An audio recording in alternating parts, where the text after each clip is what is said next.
एक रिपोर्ट कहती है कि भारत में बिजली की खपत अगले दशक के दौरान सालाना 5.4% की दर से बढ़ेगी और साल 2030 तक सालाना मांग 2300 अरब यूनिट तक पहुंच जाएगी। लेकिन मौजूदा रफ्तार से अगर देखें तो 2023 तक बिजली उत्पादन सिर्फ 2024 अरब यूनिट तक ही पहुंचेगा। तो बिजली उत्पादन को बढ़ाने के लिए आखिर क्या है भारत की प्लानिंग और किन स्रोतों पर इस पर फोकस किया जाएगा? इन तमाम सवालों के साथ आज स्वदेश आवर की हम करेंगे शुरुआत। नमस्कार, आपके साथ मैं हूं प्रशांत पांडे। रूस यूक्रेन के बीच छिड़ी जंग ने इन दो देशों के बीच ही नहीं बल्कि पूरी दुनिया के सामने कई बड़े संकट पैदा कर दिए हैं और इन सभी दिक्कतों में सबसे बड़ी दिक्कत है ऊर्जा संकट, जिससे अब पूरी दुनिया को दो चार होना पड़ रहा है। तमाम मुल्कों की सरकारें अब रिन्यूएबल एनर्जी की ओर ज्यादा फोकस के साथ काम करने में जुट गई हैं और इसमें भारत भी पीछे नहीं है। पीएम मोदी G20 समिट के लिए इस वक्त इंडोनेशिया के बाली में हैं, जहां उन्होंने ग्लोबल ग्रोथ के लिए भारत की एनर्जी सिक्योरिटी को अहम बताते हुए 2030 तक पावर प्रोडक्शन का आधा हिस्सा रिन्यूएबल एनर्जी से पूरा करने की बात कही है। लेकिन इसमें मुश्किलें कई हैं और इसके लिए एक बड़ी तैयारी की आवश्यकता है। आज इसी मुद्दे पर चर्चा हम करेंगे।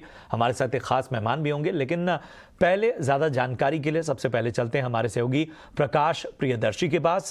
प्रकाश, भारत का जो लक्ष्य है वो 2030 तक 65% जो उत्पादन है बिजली का वो इस तरह के स्रोतों से, जो ग्रीन एनर्जी है, रिन्यूएबल एनर्जी है, उससे हासिल करने का है। भारत की प्लानिंग को लेकर और बाकी चीजों को लेकर आज प्रधानमंत्री नरेंद्र मोदी ने भी बात कही, और क्या क्या पहलू हैं जिन पर फोकस किया जा रहा है? देखिए, रिन्यूएबल एनर्जी के मामले में सरकार ने अपने कन्विक्शन और कमिटमेंट को वैसे तो कई मौकों पर दोहराया है, दर्शाया भी है, लेकिन आज प्रधानमंत्री ने G20 समिट के बड़े मंच से सरकार की प्रतिबद्धता को दर्शाते हुए कहा है कि अगले 8 सालों के दौरान सरकार कुल पावर जनरेशन में जो रिन्यूएबल एनर्जी की हिस्सेदारी है उसको बढ़ाकर 50% से भी ज़्यादा करेगी। यानी कि 2030 तक देश के कुल पावर जनरेशन में रिन्यूएबल एनर्जी की जो हिस्सेदारी होगी वो 50% से भी ज़्यादा होगी। दिलचस्प बात यह है कि अभी ही 40% के आंकड़े को पार कर लिया गया है। इसका मतलब ये है कि देश के पावर जनरेशन में इस वक्त जो रिन्यूएबल एनर्जी की हिस्सेदारी है वो 40% से ज़्यादा है। अगले 8 सालों में इसमें 10% की बढ़ोतरी करनी है, जो कि कहीं से भी चुनौतीपूर्ण नज़र नहीं आ रही है। अगर आप आंकड़ों पर नज़र डालें तो दिसंबर 2022 तक 175 गीगावाट के रिन्यूएबल एनर्जी कैपेसिटी एडिशन के टारगेट को हासिल करना है, जो कि सरकार उस दिशा में आगे बढ़ रही है और इस वक्त 164 गीगावाट के कैपेसिटी एडिशन के टारगेट को हासिल भी कर चुकी है, जिसमें 100 गीगावाट जो है वो सोलर एनर्जी के तौर पर आना है, 60 गीगावाट जो है वो विंड एनर्जी के तौर पर आना है, जो 10 गीगावाट है वो बायोमास से, और साथ ही साथ जो 5 गीगावाट है वो हाइड्रो पावर के तौर पर इस टोटल रिन्यूएबल एनर्जी की हिस्सेदारी में इसको ऐड ऑन किया जाना है। तो सरकार इस दिशा में आगे बढ़ रही है। इसके अलावा सरकार की योजना ये भी है और कमिटमेंट है ग्लोबल मंच से कि 2030 तक 500 गीगावाट के रिन्यूएबल एनर्जी टारगेट को हासिल करना है। हालांकि इस दिशा में कुछ चुनौतियां दिख रही हैं, क्योंकि जो सबसे बड़ी चुनौती इस वक्त है वो ये है रिन्यूएबल एनर्जी प्लांट्स लगाने के लिए, जनरेशन कैपेसिटी ऐड ऑन करने के लिए जो इक्विपमेंट्स है उसकी सप्लाई कैसे हो।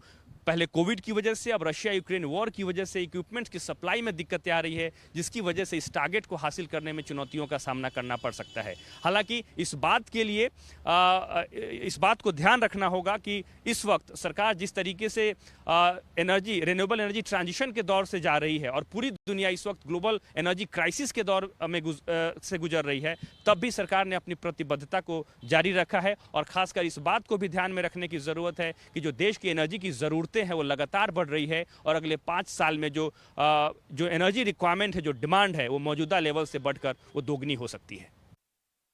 बिल्कुल, तो ये अहम पहलू हैं जो हमारे सहयोगी प्रकाश प्रियदर्शी ने बताए और इस विषय पर विशेष चर्चा के लिए जाने माने एनर्जी एक्सपर्ट नरेंद्र तनेजा साहब हमारे साथ जुड़ चुके हैं।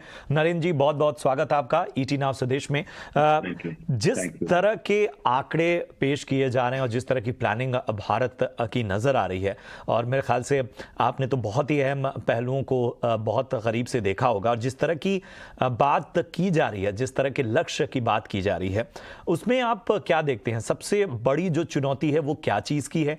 और जिस तरह की प्लानिंग रिन्यूएबल एनर्जी को लेकर हो रही है, उसमें सबसे बड़ा जो फैक्टर है, जो कहा यह जा रहा है कि पैसा बहुत चाहिए, इसके साथ ही रिसोर्सेज जो हैं, और इसके साथ ही जो इस पूरे अलग अलग पहलू में जो रिन्यूएबल एनर्जी की बात की जाए, उसमें जो जो भी एस्पेक्ट हैं, उसमें कहीं ना कहीं भारत को सप्लाई में भी दिक्कतें आती हैं। फिर भी मेन अड़चनें आप क्या देखते हैं?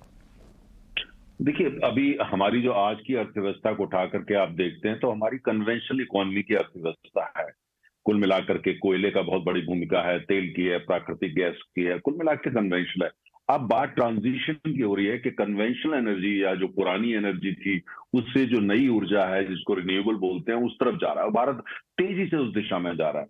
अगर भारत का पिछले 5-7 साल का रिकॉर्ड देखें, खासतौर से पिछले 5 साल का, तो हम दुनिया के तमाम देशों से इस ट्रांजिशन में, मतलब कन्वेंशनल एनर्जी से रिन्यूएबल के लिए जो रफ्तार है हमारी, कहीं ज्यादा है। ज्यादातर विकसित देशों से हमारी रफ्तार ज्यादा है। तो उसमें जिस हिसाब से हम सौर ऊर्जा का उत्पादन बढ़ा है, पवन ऊर्जा का बढ़ा है, जिस हिसाब से हमने न्यूक्लियर फ्रंट पे भी काम किया है, हाइड्रो पे भी काम किया है, हाइड्रोजन मिशन लॉन्च करा है, कुल मिला के आप देखते हैं तो हमारी जो रिजल्ट है, जो हमारी गति है, वो इनसे ज्यादा है। लेकिन जैसा आज प्रधानमंत्री ने कहा कि 2030 तक हमारा एजेंडा है कि हम बहुत बड़ी हिस्सा जो है, लगभग 50% जो बिजली का है, ऊर्जा का नहीं, बिजली का, उसका वो जो है हम रिन्यूएबल से पैदा कर रहे हैं। तो मुझे लगता है कि ऐसा टारगेट है, जिस तरह से सारी केंद्र सरकार काम कर रही है, जिस हिसाब से तमाम राज्य सरकारें काम कर रही हैं, तमाम प्राइवेट सेक्टर की कंपनियां काम कर रही हैं, बड़ी बड़ी गीगा फैक्ट्रीज लगाई जा रही है गुजरात के अंदर खासतौर से, तो मुझे लगता है हम उस दिशा में बढ़ रहे हैं। लेकिन चुनौतियां बरकरार है।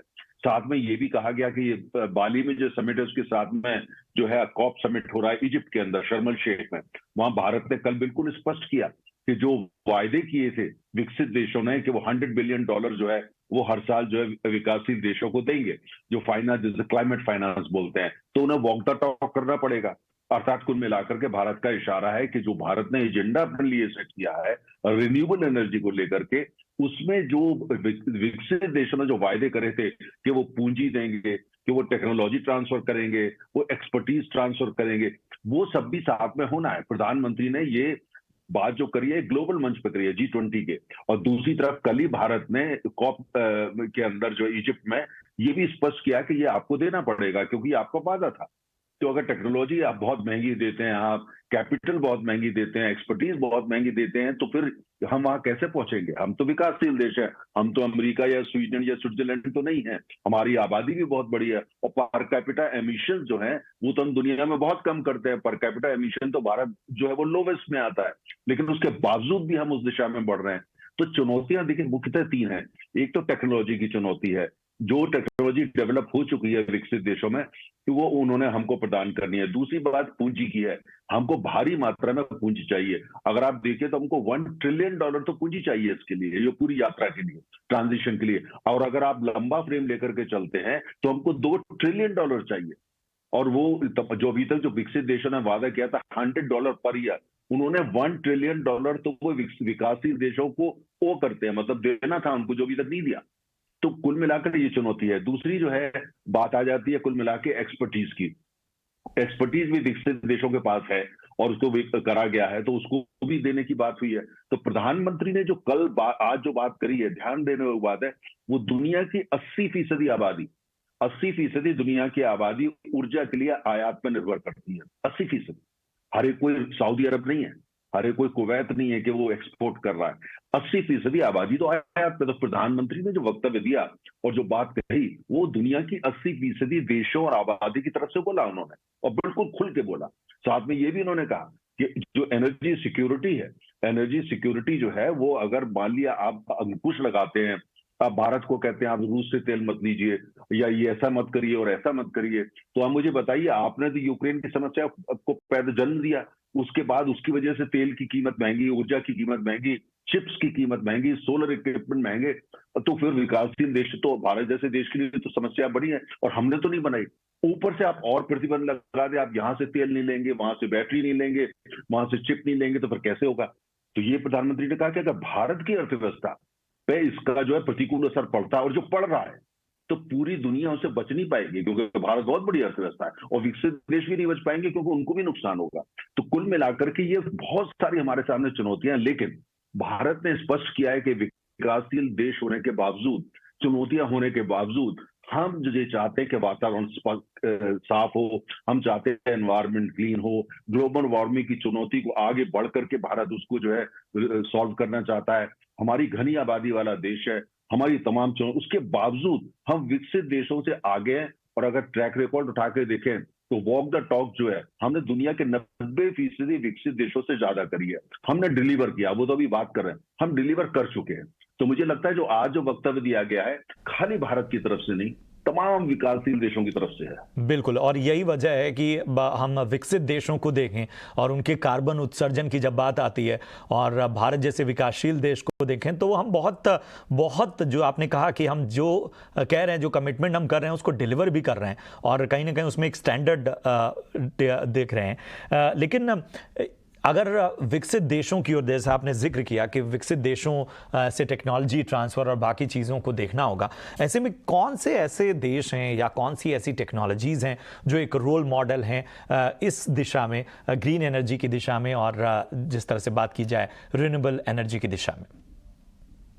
बहुत अच्छा प्रश्न। देखिए, अगर अमेरिका एक बहुत बड़ा एग्जाम्पल है, काफी टेक्नोलॉजी का विकास वहां पे हो रहा है। कनाडा ऊर्जा के मसले में एक एग्जाम्पल है। इजराइल बहुत बड़ा एग्जाम्पल है। जर्मनी रिन्यूएबल में उन्होंने काफी काम करा है। और फ्रांस खासतौर से आणविक ऊर्जा के अंदर उन्होंने बहुत काम किया है। जापान के अंदर आणविक के अंदर भी काम हुआ है। इसके अलावा तमाम जो और चीजें, इसमें हाइड्रोजन भी शामिल है, गैस हाइड्रेट भी शामिल है, उसमें उन्होंने काफी काम किया है। इसके अलावा ऑस्ट्रेलिया है और कुछ देश हैं, छोटे देश हैं, स्वीडन है, स्विट्जरलैंड है, नॉर्वे है, नेदरलैंड है, यहाँ भी काफी काम हो रहा है। विकसित देश आपस में मिलकर के, इंटरनेशनल एनर्जी एजेंसी वगैरह सब मिलकर बहुत सारा ये लोग काम कर रहे हैं। अब लेकिन बात यही होती है कि अभी तक जो हमारे सामने समस्या ये है कि जो पूरी दुनिया के नैरेटिव होते हैं, नैरेटिव जो एक एजेंडा सेट किया जाता है, अगर आप ऊर्जा क्षेत्र में ऊर्जा के विश्व को देखें, एनर्जी वर्ल्ड को देखें, जितने भी नैरेटिव हैं, चाहे वो क्लाइमेट चेंज का हो, चाहे वो ग्लोबल वार्मिंग का हो, चाहे वो एनर्जी का हो, चाहे वो एनर्जी ट्रांजिशन का हो, चाहे रिन्यूएबल्स को, सारे एजेंडा सेट कौन करता है? विकसित देश करते हैं और अपनी मर्जी से करते हैं। वो तय करते हैं आपको ये करना है ज्यादातर, क्योंकि उनके पास नैरेटिव कैसे सेट किए जाते हैं ये वो जानते हैं, उनके पास योग्यता मानना पड़ेगा। दूसरी बात यह है कि उनके पास जो भी एजेंडा सेट किया उसको डिसेमिनेट करना, पूरी दुनिया में फैला देना, ये कह के ये दुनिया का एजेंडा तब वो उनका है ज्यादातर। लेकिन क्योंकि उनके पास बड़े बड़े चैनल्स हैं, बीबीसी, CNN, फाइनेंशियल टाइम, सब उन्हीं के पास है, वो पूरी दुनिया में फैला देते हैं, हम भी यकीन करने लगते हैं। तीसरी तरफ अब जैसे कि ये जो बात हुई कि उन्होंने प्रॉमिस किया था $100 बिलियन हर साल, और दिया कितना? $1 ट्रिलियन हो जाता है, उसमें से दिया कितना है? $22 बिलियन सिर्फ।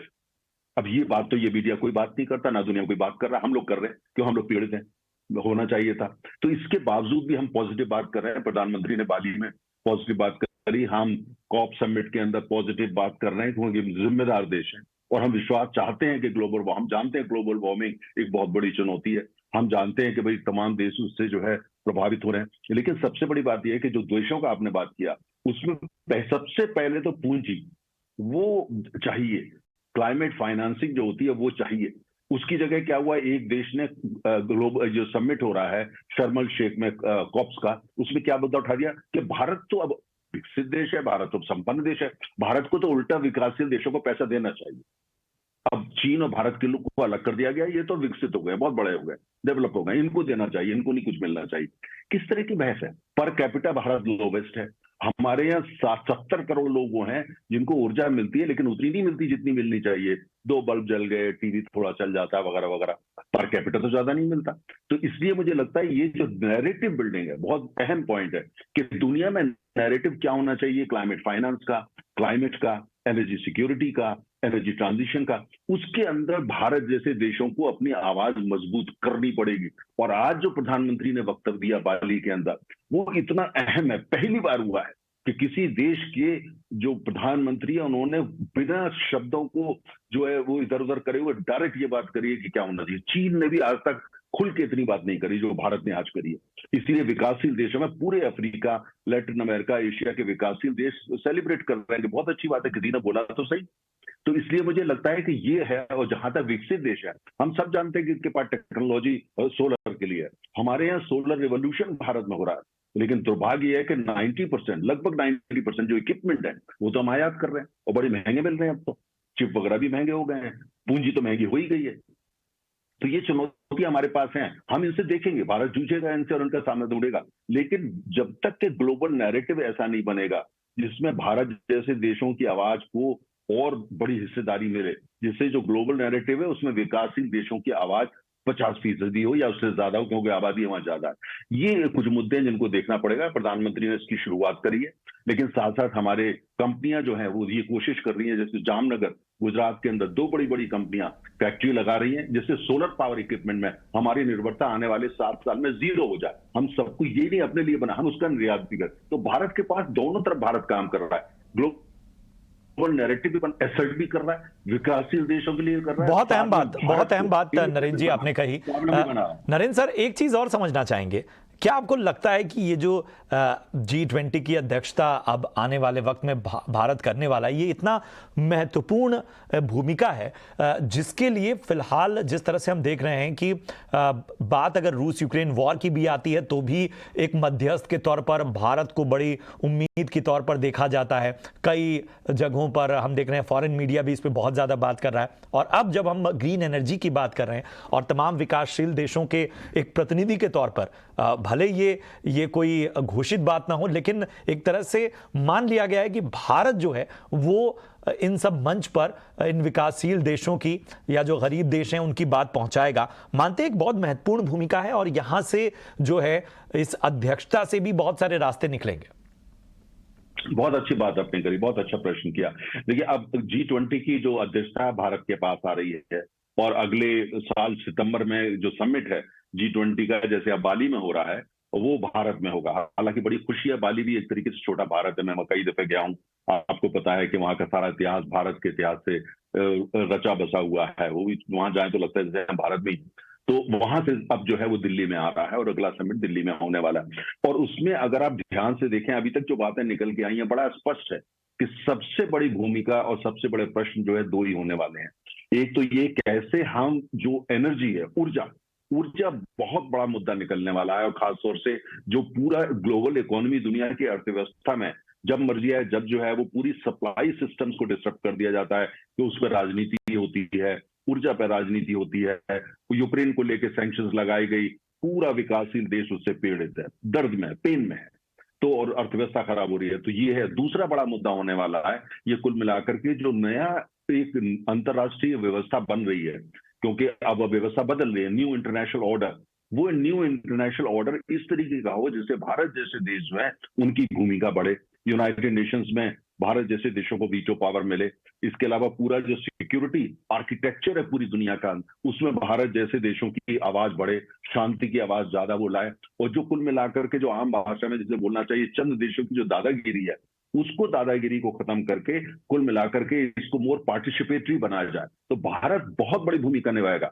जिस हिसाब से भारत ने इशारे करे और प्रधानमंत्री ने बाली में जो वक्तव्य दिए, बड़ा स्पष्ट है कि आने वाले 12 महीने G20 की जो लीडरशिप है वो रीडिफाइन होगी, उसकी खुल के बात की जाएगी और दुनिया की नई अंतर्राष्ट्रीय व्यवस्था ऐसी बनाने की बातचीत होगी, अंतर्राष्ट्रीय इकोनॉमिक ऑर्डर ऐसे बनाने की बात होगी जिसमें न्याय भी होगा, जिसके अंदर जो है इक्विटी भी होगी और साथ में उसके अंदर जो कुल मिला के सारे देशों का जो हिस्सेदारी है वो भी होगी। तो न्याय और हिस्सेदारी दोनों चीजें होती हैं तो ऊर्जा के लिए आवश्यक है, और जो अंतर्राष्ट्रीय जो इकोनॉमिक ऑर्डर है उसके लिए बहुत आवश्यक है। और जो बाकी सिक्योरिटी के मुद्दे हैं वो तो इसके साथ आपको पता ही आ ही जाते हैं अपने आप।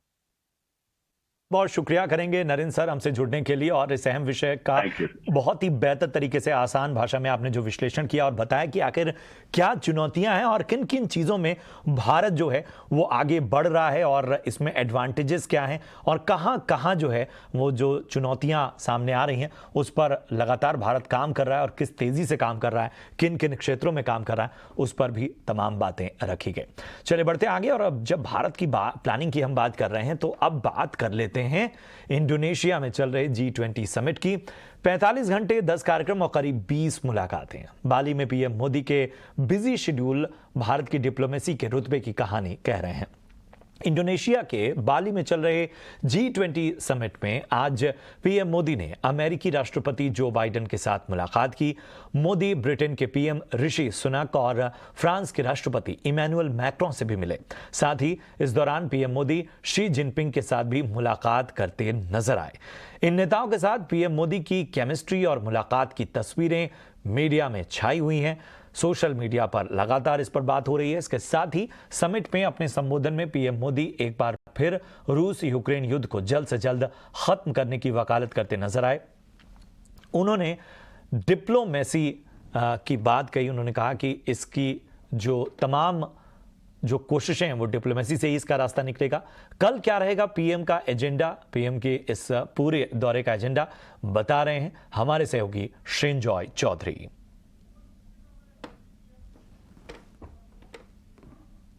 कल G20 मीटिंग के अंतिम दिन है और कई बहुत ही महत्वपूर्ण मीटिंग है। शुरू में तो डिजिटल ट्रांसफॉर्मेशन के बारे मीटिंग है। भारत आईटी सुपर पावर है, so India will play a very major role. India का रोल बहुत ही इंपॉर्टेंट रहेगा।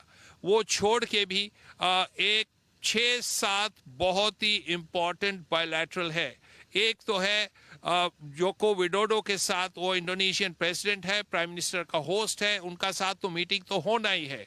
वो छोड़ के भी सुन रहा हूं कई मीटिंग होने वाला है। एक ऋषि सुनाक के साथ ब्रिटिश प्राइम मिनिस्टर, एक आपका इमैनुअल मैक्रों के साथ, जर्मन चांसलर ओलाफ शोल्ट्स के साथ ऐसे मीटिंग होना है।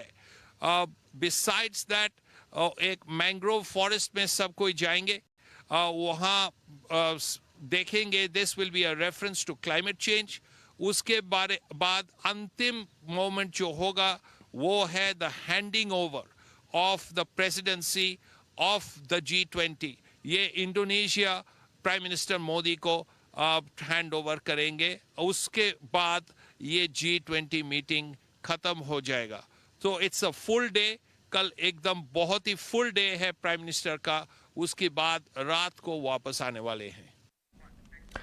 चलिए बढ़ते हैं आगे। बाली में G20 के मंच पर पीएम मोदी ने एक बार फिर रूस यूक्रेन वॉर समेत ग्लोबल चुनौतियों से निपटने की वकालत की। कई नेताओं से पीएम की 1-to-1 मुलाकात भी हो सकती है। मोदी डिप्लोमेसी को लेकर विदेश मामलों के जानकार क्या कहते हैं, आइए सुनवाते हैं। The speech was good and the bilaterals are important, but at the same time we should not overrate the importance, India's ability to play a mediatory role, because don't forget, what is required is, let me make it very clear, not a mediatory role between Ukraine and Russia. What is required is a mediatory role between Russia and the United States. And there, I don't think anyone can play any mediatory role. The two sides have to agree to talk to each other, and they have been talking. Summit is being held in a background of recovery and economic recovery, and the motto or the slogan for this summit is recover together, recover stronger. And it will be a continuation of economic recovery when India assumes the chairmanship on 1st of December, and India will also host the 18th G20 summit in November next year. और वहीं PM ने आज बाली में भारतीय समुदाय को भी संबोधित किया। उन्होंने कहा कि भारत और इंडोनेशिया के रिश्ते हजारों साल पुराने हैं।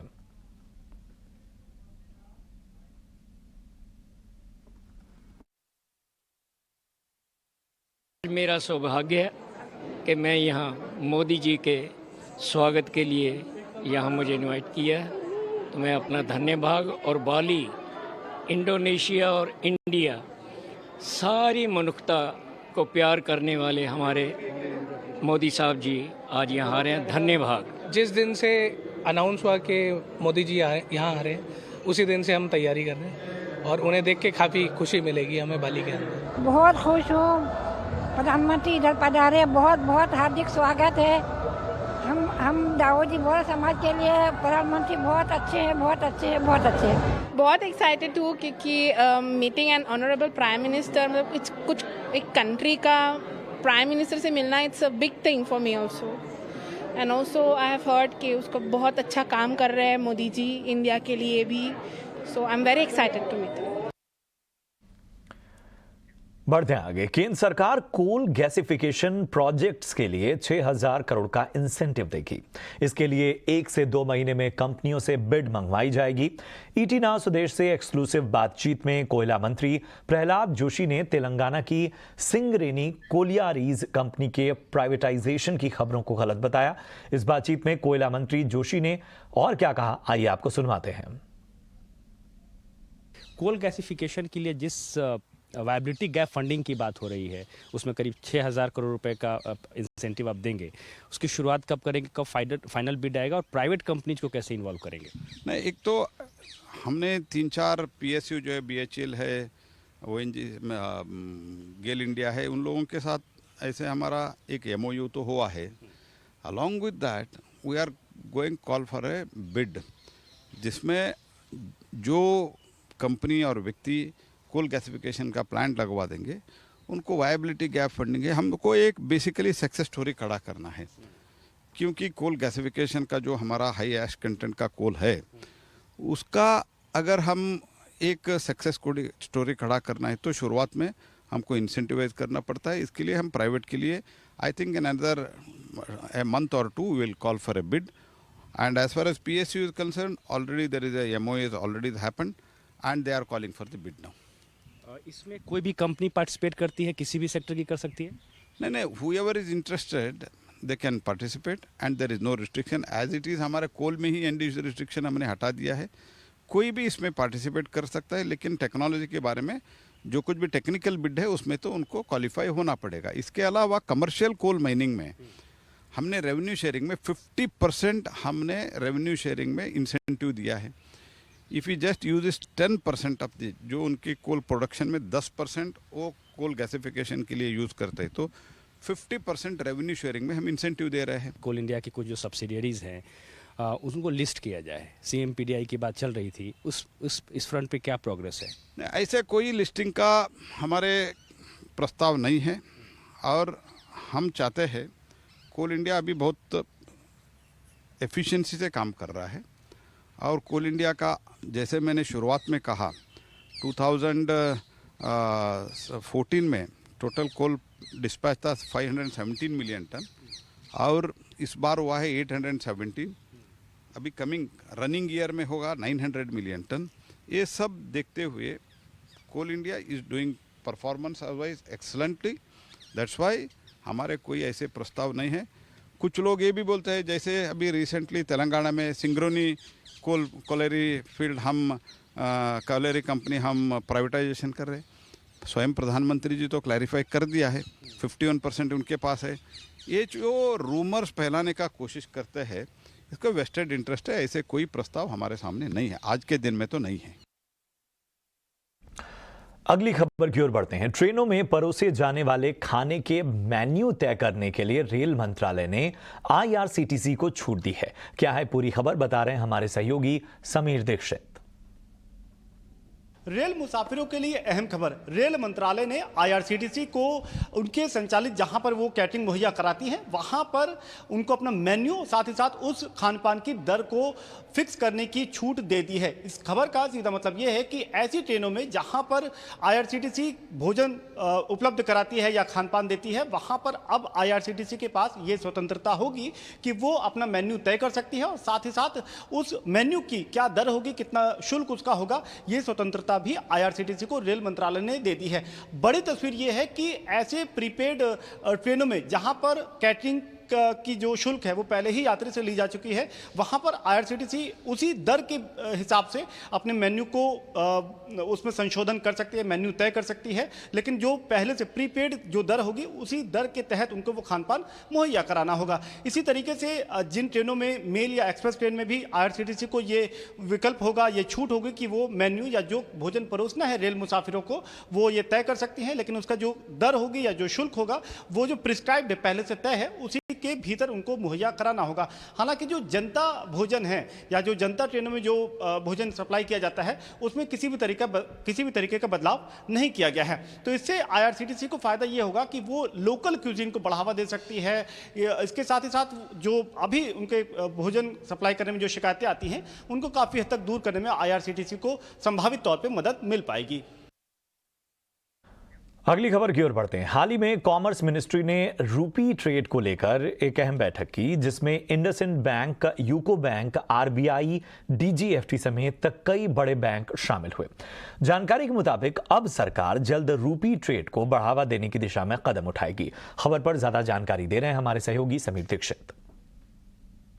अंतर्राष्ट्रीय व्यापार को लेकर के अहम खबर। सरकार लगातार दो देशों के बीच व्यापार के मसले पर भारतीय रुपये को प्राथमिकता देना चाहती है। इंडियन रूपी को ट्रेड में बढ़ावा देने के लिए सरकार लगातार कई कदम उठा रही है और इसी दिशा में हाल ही में सरकार में यानी कि वाणिज्य मंत्रालय ने एक अहम बैठक करी। तमाम बैंक के साथ में, आरबीआई के साथ में, डीजीएफटी के साथ में ये बैठक हुई है और इस बैठक में यही कोशिश रखी गई है कि किस तरीके से रूपी ट्रेड को बढ़ावा दिया जाए।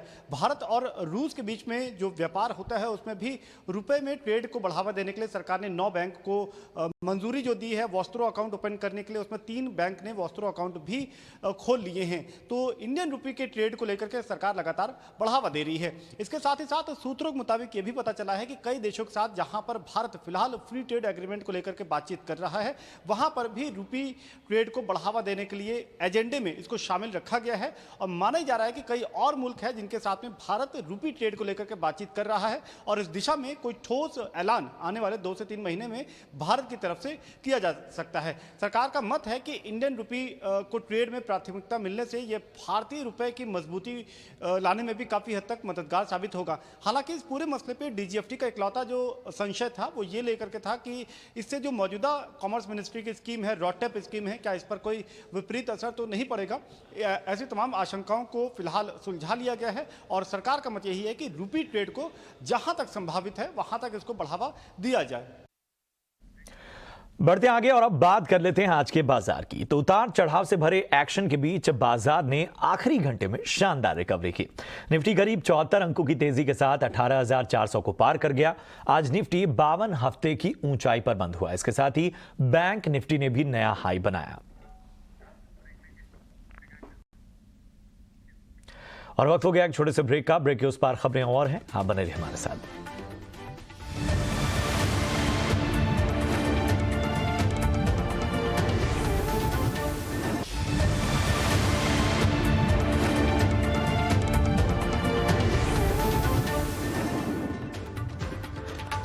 स्वागत है आपका। ब्रेक के बाद आप देख रहे हैं स्वदेश आर और कर्नाटक ग्लोबल इन्वेस्टर्स मीट 2022 के खत्म होने के बाद भी निवेशकों और डेलीगेट्स का उत्साह जारी है। इस मीट में हजारों डेलीगेट्स ने पूरे जोशो खरोश के साथ हिस्सा लिया और देश और दुनिया के दिग्गजों को सुना। ग्लोबल इन्वेस्टर्स मीट के दूसरे दिन क्या रही हाइलाइट्स, आइए इस रिपोर्ट में देखते हैं। The second day of the Global Investors Meet concluded at the Palace grounds, where thousands of participants, including business leaders, aspiring entrepreneurs, technocrats and students, showed up with tremendous enthusiasm for the numerous programs. Dr. Murugesh Nirani, Minister of Large and Medium Scale Industries, honored the event with his presence during the entire session, closely observing the proceedings and engaging with the attendees directly. Thousands of delegates attended the various sessions that included renowned global leaders and entrepreneurs like Randy Zuckerberg, founder of Zuckerberg Media, Chadden Hunter, activist and filmmaker, Narayan Ramachandran, former India lead Morgan Stanley, N. Chetan Mani, co-founder and chairman Sun Mobility, Thomas Dorner, managing director, senior partner BCG, Vincent Panzera, VP Lockheed Martin, and Kapil Maheshwari, leader Renewable Energy, RIL, amongst many others. While the sessions were the most impactful highlights of the day, the event was made memorable with a drum circle session held by Vasundhara Das and a cultural evening of Jugalbandi and Yakshagana.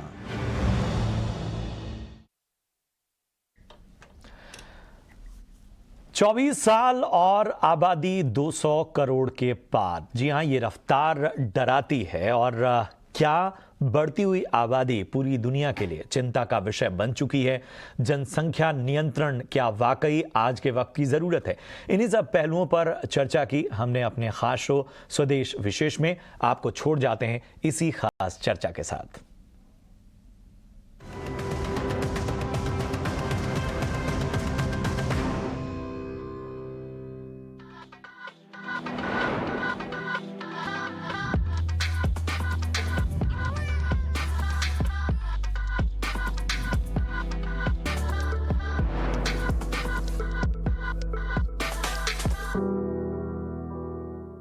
24 साल और आबादी की रफ्तार 200 करोड़ के पार। ये रफ्तार वाकई डराती है और धरती के हमारे संसाधनों पर ऐसा दबाव डालती है जो आने वाली हमारी पीढ़ियों के लिए छोड़ जाएगी कुछ ऐसे मुश्किल वक्त जिसमें उन्हें अक्सर फूड सिक्योरिटी और दूसरे रिसोर्सेज की चुनौतियों का करना पड़ेगा सामना। जी हाँ, दुनिया की आबादी आज की डेट में जब हम अब बात कर रहे हैं, जब ये चर्चा कर रहे हैं, तो 800 करोड़ के पार जा चुकी है। धरती पर इंसानों की आबादी 700 से 800 करोड़ होने में महज 11 साल का वक्त लगा, जबकि 600 से 700 करोड़ होने में 12 साल का समय लगा था। ऐसा अनुमान है कि 2030 तक आबादी बढ़कर 850 करोड़ के करीब पहुंच जाएगी। लेकिन सवाल है कि जनसंख्या विस्फोट की चुनौतियां हैं क्या? क्या वाकई आबादी की चिंता पर तुरंत ध्यान देने की जरूरत है? अगर हम इस बढ़ती हुई आबादी की अनदेखी करेंगे तो जाहिर है प्रकृति हम इंसानों पर रहम खाएगी। ये अगर हम सोच रहे हैं तो बिल्कुल गलत सोच रहे हैं। लेकिन आबादी के बारे में कुछ धारणाएं गलत भी है। इन सभी पर करेंगे खास मेहमानों से चर्चा, मगर पहले ये रिपोर्ट देखिए।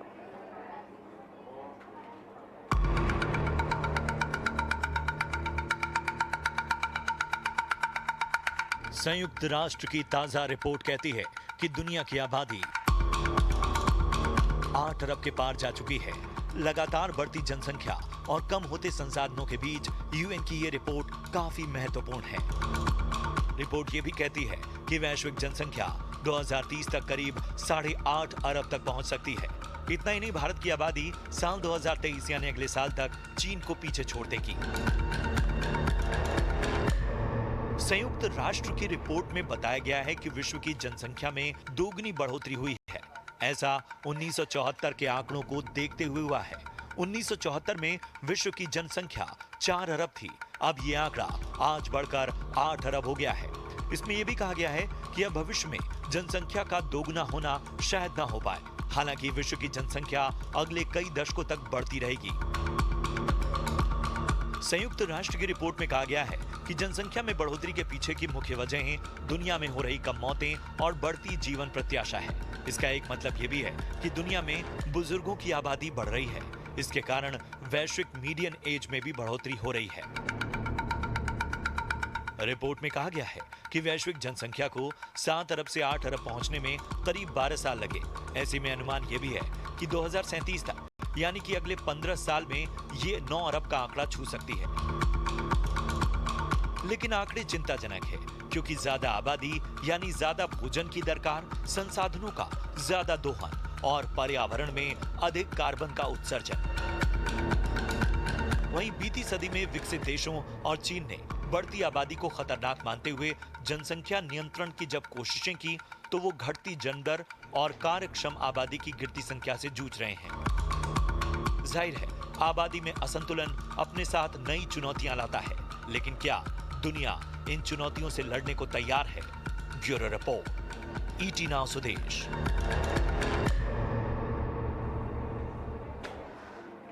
तो क्या बढ़ती आबादी चिंता का विषय बन चुकी है? और जब ये आंकड़े हमारे सामने हैं तो इस पर चर्चा भी लाजमी है। और खास चर्चा के साथ हमारे साथ एक बहुत ही खास पैनल मौजूद है। एक बार परिचय इन सभी मेहमानों का आपसे करा दूं। हमारे साथ हैं doctor Preeti Dhillon, assistant professor, department of survey research and data analytics, IIPS Mumbai यानी international institute of population studies में। इसके साथ ही मिस्टर संजय कुमार हमारे साथ हैं। संजय जी UNFPA इंडिया में population dynamics and research specialist हैं। और इसके साथ ही उदय शंकर मिश्रा साहब हैं, जो कि प्रोफेसर हैं IIPS। और जाहिर सी बात है कि इन सभी को समझने के लिए बहुत सारे आंकड़े तो हम आपको वक्त वक्त पर देते रहेंगे, लेकिन सबसे पहले आप सभी मेहमानों का बहुत बहुत स्वागत। संजय जी, सबसे पहले मैं आपके पास आना चाहूँगा। ये जो आंकड़े हैं, क्या जो जनसंख्या विस्फोट और बढ़ती हुई जनसंख्या की तरफ जो हमारी चिंताएं हैं वो अब और ज़्यादा बढ़ने वाली हैं?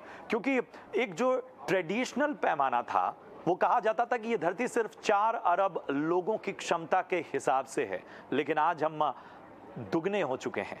आपकी क्या चिंताएं हैं और किन किन पहलुओं पर जो है तमाम आप रिसर्च और स्टडीज़ आपकी चल रही होंगी, और वो किन किन चिंताओं की ओर आप ध्यान आकर्षित करना चाहेंगे? Thank you for calling us. देखिए, सबसे पहली बात तो ये है कि ठीक है, ये आबादी बढ़ रही है, कुछ चिंता का विषय भी है, लेकिन साथ साथ हमें ये भी देखना पड़ेगा कि एक हमारे लिए सक्सेस स्टोरी भी है। आज पहले की तुलना में जितने भी लोग हैं, ज़्यादा पढ़े लिखे हैं, ज़्यादा हेल्दी हैं, ज़्यादा दिनों तक उनकी लाइफ एक्सपेक्टेंसी ज़्यादा है, they are expected to live longer. तो इस तरह से हमें केवल एक नंबर देखना कि जनसंख्या इतनी हो गई है और इतनी बढ़ेगी, उससे अच्छा हमें थोड़ा सा इन जनसंख्या के जो मानवीय पहलू हैं, उनको एक संसाधन के रूप में अगर हम देखें तो थोड़ा वो ज्यादा अच्छा होगा, रादर देन हम एक पैसिमिस्टिक व्यू लेते हैं। अब जैसे आपने बोला कि पहले किसी की चिंता थी कि हमारी एक इतनी आबादी को ही ये प्लेनेट सस्टेन कर सकता है, बट उसके बावजूद भी देखिए इस प्लेनेट ने कितने लोगों को अभी तक सस्टेन किया है और आगे भी करेंगे। बट ये भी तय है कि जनसंख्या अभी बढ़ रही है, लेकिन ये जरूरी है कि जो बढ़ने की रफ्तार है वो काफी कम हो गई है। और आप जानते हैं जैसे भारत जैसे देश ने भी अपनी जो रिप्लेसमेंट लेवल ऑफ फर्टिलिटी है उसको अचीव कर लिया है, लेकिन उसके बाद भी पॉपुलेशन मोमेंटम का एक बड़ा साइंटिफिक फिनोमेना होता है। उसके वजह से जनसंख्या की आबादी और नंबर बढ़ता है, लेकिन ये नंबर डिक्रीजिंग रेट पर बढ़ता है। सो इन सबों के साथ साथ अब हमारे साथ जो कुछ नई संभावनाएं हैं जिस पर हमें विचार करना चाहिए, जो आगे के लिए हमें लेके जाएगा, हमें एक और अच्छा एक विकसित राष्ट्र बनाएगा। हमारी जनसंख्या को, हमारे इतने युवाओं, हम किस तरह से उनमें इन्वेस्ट करें ताकि वो न केवल भारत के लिए, बट जब हम कहते हैं 30 साल का अमृत काल आने वाला है तो वो किस तरह से पूरे विश्व की जो समस्याएं हैं उसका समाधान, टेक्नोलॉजी को लाना, इन चीजों पर ध्यान दें। इसके साथ साथ भी हमारे और मेगा ट्रेंड्स हैं हमारे जनसंख्या के विभिन्न डेमोग्राफिक पैरामीटर्स, जैसे माइग्रेशन जुड़ा हुआ है। तो हम माइग्रेशन पर किस तरह से लोग माइग्रेट कर रहे हैं, किस तरह से उनको एक अच्छी तरह से जहां पर वो जाते हैं सुविधाएं मिलें, अच्छी तरह से वो अपनी जहां जा रहे हैं उनकी इकोनॉमी को कंट्रीब्यूट करें, उसके साथ साथ उसके रेमिटेंस जहां वो रहते हैं उस स्टेट्स को दे। अर्बनाइजेशन का प्रोसेस है, तो बहुत सारी चीजें जुड़ी हुई हैं। तो मुझे ये लगता है कि रादर देन ये कहना कि अभी जनसंख्या इतनी बढ़ गई है और बढ़ती चली जा रही है, अब हमें ये देखना है कि आगे आने वाले समय में हम किस तरह से इस जनसंख्या को मैनेज करने के लिए और जो हमारे जो पॉपुलेशन डायनामिक्स के डिफरेंट इश्यूज हैं, हम उनको कैसे डील करें और उसके लिए प्लानिंग अभी से करें। और हमारे जितने भी स्टेक होल्डर हैं, गवर्नमेंट है, सोसाइटी है, इंडिविजुअल लेवल पर, कम्युनिटी लेवल पर हम किस तरह से प्रिपेयर कर सकते हैं अपने आप को। बिल्कुल बिल्कुल, बहुत दुरुस्त बात आपने कही कि कई बार, और यही वजह है कि जब हम इस शो को कर रहे थे तो ये बात बहुत ध्यान में थी कि बहुत सारी जनसंख्या को लेकर गलत धारणाएं हैं जिनको कहीं ना कहीं लोगों के सामने रखना था, और वो आपने खूबी रखा। और जैसा प्राकृतिक संसाधनों की कमी को तकनीकी संसाधनों से पूरा करने में इन वर्षों में जोर लगाया, आबादी को बनाए रखने के लिए नए नए संसाधन हम पैदा कर रहे हैं। धरती की क्षमता के हिसाब से ओवर पॉपुलेशन तो है, लेकिन ऐसे में क्या हमें प्रतिक्रियाओं के लिए थोड़ा बहुत तैयार रहना चाहिए? वो प्रतिक्रियाएं हमें, अब तो आम इंसान भी उसका अंदाजा लगा रहा है। सर उदय शंकर सर, किस तरह से देखते हैं आप, क्या ये जो क्षमता से अधिक जो है प्राकृतिक संसाधनों के विकल्प के तौर पे हमने तकनीकी संसाधनों का पूरा जोर लगाया और आबादी को एडजस्ट करने के लिए हमने बहुत से आड़े तिरछे रास्ते भी लिए, क्या इसकी प्रतिक्रिया भी नजर आने वाली है? और आम व्यक्ति के तौर पर भी आजकल तो हम सबसे बड़ा जो देखते हैं वो ग्लोबल वार्मिंग को ही देखते हैं। ये सारी चीज़ें समझना चाहेंगे। पॉजिटिव एक्सपेक्ट के अलावा ये प्रतिक्रियाएं जो हैं वो भी थोड़ा सा चिंता बढ़ाती हैं।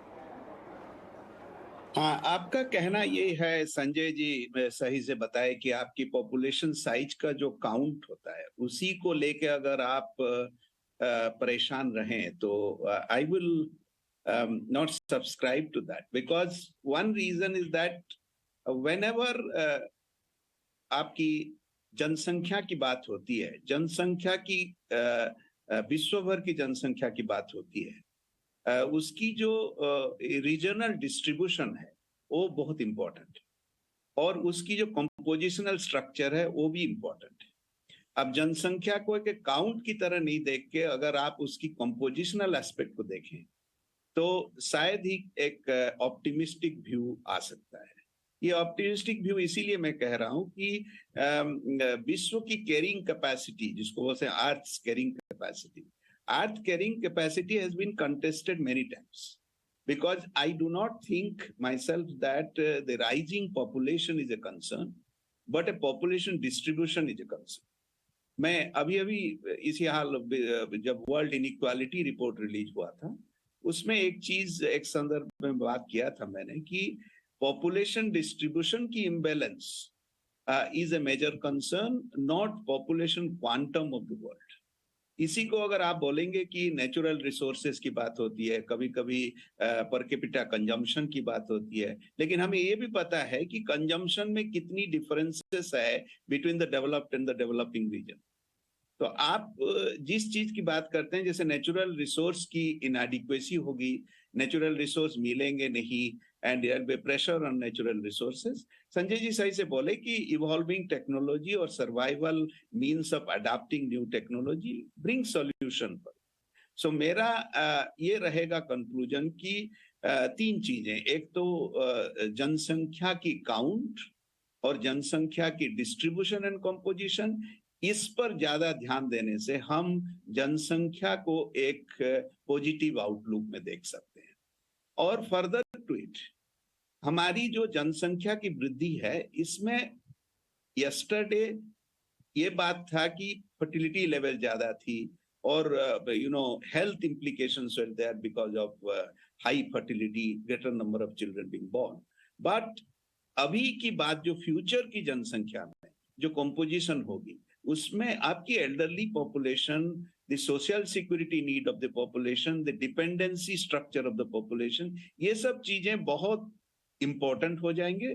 और उसको ध्यान में रखते हुए हमारी जो पॉलिसी पर्सपेक्टिव हो या प्लानिंग हो, उसको ध्यान में रखते हुए अगर हम देखें तो शायद पॉपुलेशन साइज और हिटिंग 8 बिलियन और 9 billion will not be a concern, but immediately attending to a balanced compositional distribution of population around the globe will be important. बिल्कुल बिल्कुल, बहुत बेहतर तरीके से उदय सर आपने इस पूरे विषय के अलग अलग पहलुओं को समझाया, और इन चीज़ों को समझना बेहद ज़रूरी है, जिनको हम कोशिश कर रहे हैं कि आसान भाषा में आप तक पहुंचाएं।